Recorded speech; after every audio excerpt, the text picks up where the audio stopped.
Hello and welcome to part 1 of the end. The last stretch of Pokemon Emerald Nuzlocke Run. I'm your host Heath, and today we start taking on the Elite Four. As you can see, I have certainly prepared myself for it. Fuck you, Repels. Well, in terms of items. But what about my Pokemon, I hear you ask? Fucking good question. Let's have a look. Lileep, now level 54, along with most of the team. I am going to make this interesting by making this difficult.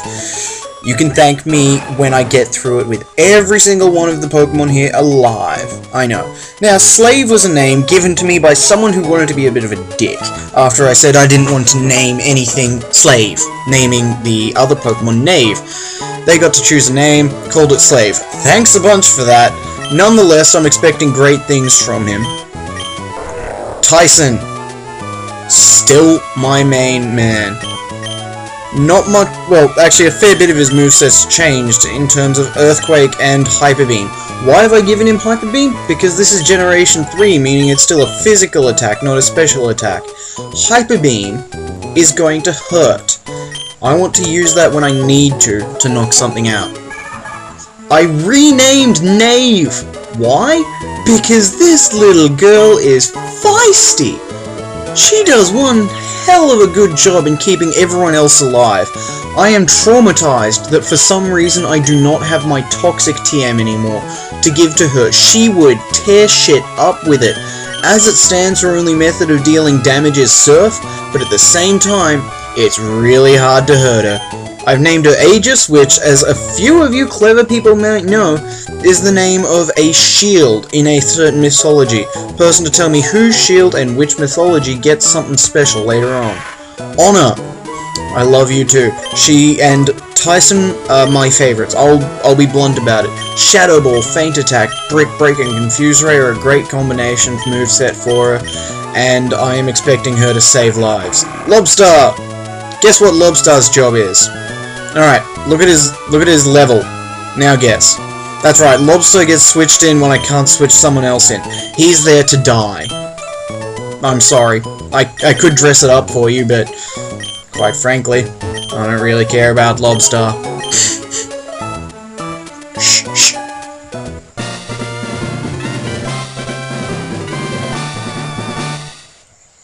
Does that not make you feel important? Because it makes me feel important. I am happy to say that. No need to run through such an important place as this. Alright, so we're facing off against Sydney, first member of the Elite Four. And I'm going to start off with Lily. My Pokemon are all level 54. That is not really advisable. If I were doing this Nuzlocke Run off video, everyone would be around level 60, because I would not want to. I would be less invested in making it interesting and more invested in making it possible. Yeah, you can see a big level difference right now, but trust me when I say right now does not mean later on. The highest level Pokemon I am going to face here is level 57, and so I have a 3-level difference right now. That said, the champion's a bit of a little girl, and I'm fully intending to take advantage of that. Now, Tyson is going to be great against these guys, and the reason I didn't start him off was because Sydney's Might Yenna quite happily has the ability Intimidate, which lowers your attack. I figured it would be safer to put Tyson in after Intimidate was taken care of, because then Tyson's attack wouldn't be lower. Aren't I a strategist? It also enjoys using Sand Attack a lot, and I'm glad that it used Bite, because I would really throw a tantrum if I kept missing. It doesn't overtly affect battles most of the time, but there's very few things as infuriating as seeing the attack missed, Shift Tree avoided the attack. Thankfully, it's very difficult to avoid the ground. Why did I use Earthquake? Because I wanted to. For some reason, I was expecting it to be super effective. That just goes to show I'm not that perfect a strategist. Now I've been subjected to Torment. Isn't that fantastic? Torment is a uncommon move that forces you to change moves you're using each turn. I think it lasts between 4 and 8 turns, but don't quote me on that. It might be 3 and 5. Those are the normal numbers. And it's a bit of a pisser, really. Oh dear.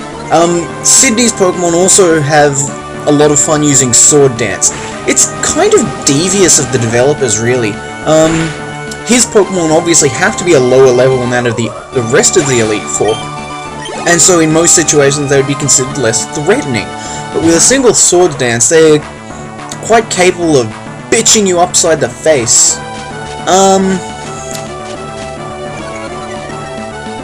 In older generations, I think up until in first and second generation, using Hyper Beam, if it knocked out your opponent, would not actually kick off the recharge time. It was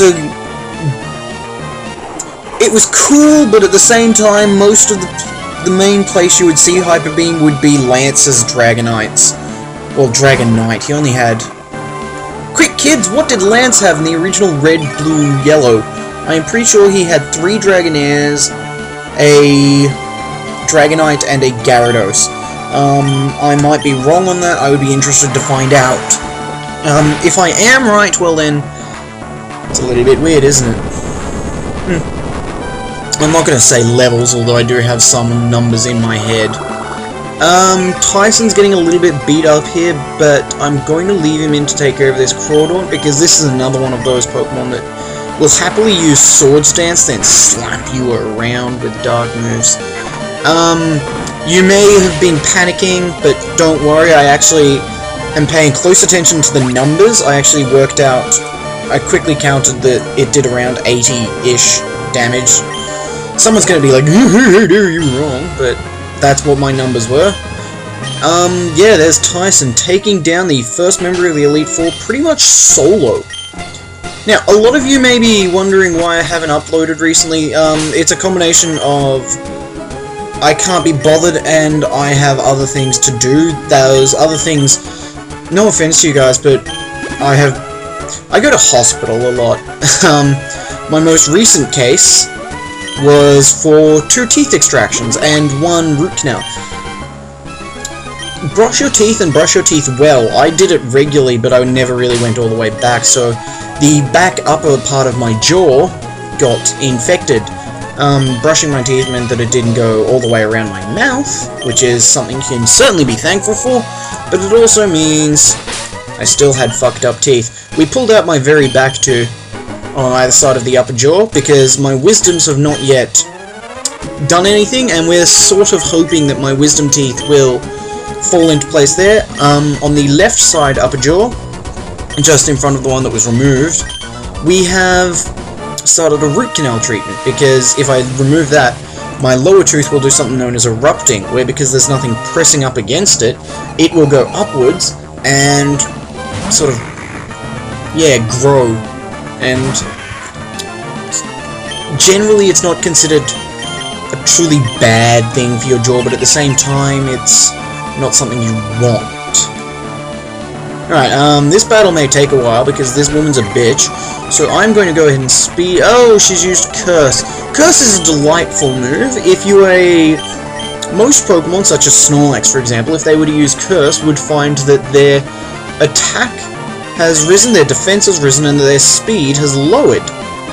Unfortunately, in this little... If you were a ghost Pokemon, or part ghost, using Curse will cut off half of your HP and inflict a quarter damage of the opponent's total health on them every turn. It's brutal, really. Now, I'm sure you've noticed Slave, Rain Dance, Thunder. Slave and Aegis, I don't pronounce that right, pretend I do anyway, work well together in the grinding particularly. Initially I was only going to keep Rain Dance there for the time it took to train Aegis, because I needed some way to make Surf more powerful. And look, I don't really know why I wanted to knock them out with her, but I did. And then I found that Slave was really enjoying it too, thanks to Thunder, because I'm super duper clever, and kept it there. Aren't storytime fun? I sort of wish I had a cold rock, I believe the item is. Damp rock, damp stone. There is a particular item that when your Pokemon holds it doubles the length of the rain they increase. There's the icy rock and a something else for ice and for hail and sunshine. I do not believe that there is an item for sandstorm, but then again, a lot of Pokemon actually induce a sandstorm on their own. Hippowdon, Hippopotas, and Tyranitar are the three that come to mind, probably because they're the only three, I'm not sure. Also, 5th generation. I said I wouldn't be spoiling it, but it's coming out soon, so what the hell. Some stuff I'm interested in. Check out what the ability Sturdy does. It has the potential to completely change the way you use certain things. Initially, one-hit KO moves would not work if your Pokemon had the ability Sturdy. Nice on a Nuzlocke run like this, but not really something you're going to be taking advantage of in competitive battling, considering one-hit KO moves were banned. Now, it still does that, but it also works like a Focus Sash, which is a item that leaves you on 1 health if an attack brings you from full health to what would normally faint you. So it's a nice ability, particularly considering, you know, you've essentially got the item for nothing now. It leads an interesting credence to fear tactics. Fear stands for fearsome something something something. The acronym that I remember fear by is fucking evil annoying rodent. What it means is, if your Pokemon is fear, normally you would be up against level 100s, and let's say you use a Rattata. Rattata's generally the fear name you would associate. So first turn, you send out Rattata, they send out Claydol. Claydol uses Earthquake. Your Pokemon's got a Focus Sash, so it remains on 1 health. Then uses a nice little move called Endeavor. Endeavor brings their health down to equal yours. Suddenly, they're on 1 health. Then you use your next move, which is a fancy little thing called Quick Attack. It's a brutal combination that is, in most cases, going to knock out your opponent, assuming they're not a Ghost type or they don't have a priority move of their own. Unfortunately, up until 5th generation, you couldn't really use it twice. Then Sturdy came along. Look out for people trying to figure out ways to make Aron a fear Pokemon that regenerates health. I think it's entirely possible, really. It'll be a very interesting spectacle to see. Anyway, 2 members of the Elite Four down, not a single Pokemon lost. I'm feeling confident. For now. I will see you next time, and then I will speak about other Nuzlocke runs, particularly Petty Artists. I'm going to rant a bit about hers because it's fantastic, and Shoelaces as well. Double save. First person to post in the comment can tell me a phrase I have to use in the next video so that you know I didn't... That won't work. First person to post in the comments is the first person to post in the comment, and congratulations, assuming you weren't a dick about it and just said first. Anyway, see you next time.